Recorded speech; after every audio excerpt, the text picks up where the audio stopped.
Russia America దెబ్బకి Europe దేశాల దెబ్బకి ఆర్థిక సంక్షోభంలో కూరుకుపోయిందా?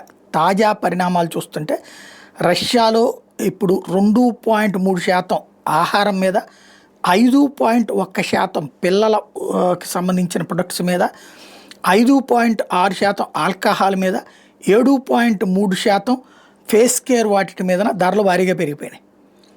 ప్రొడక్షన్ డౌన్ అయిపోయింది. రష్యన్ కంపెనీస్ తయారు చేసేటటువంటి వాళ్ళు వచ్చేటప్పటికి ఇన్వెస్టర్లు వెనక ముందు ఆడుతున్నారు. 2025 ఇన్వెస్ట్మెంట్స్ పరంగా చూస్తే 733 బిలియన్ రూబెల్స్ తగ్గినది. ఇది మాస్కో టైమ్సే చెప్తున్నటువంటి రిపోర్టు. దాంతోపాటుగా మరొక కీలకమైనటువంటి అంశం కూడా ఉంది. రష్యా నుండి ఇదివరకు ఎక్కడ ఎంత బంగారం ఉంటే అంత ఇతర దేశాలకు కావాలంటే మళ్లించుకునే దాని నుంచి ఇప్పుడు క్యాపిటల్ అవుట్ఫ్లోని కంట్రోల్ చేసే ప్రయత్నం చేస్తున్నారట.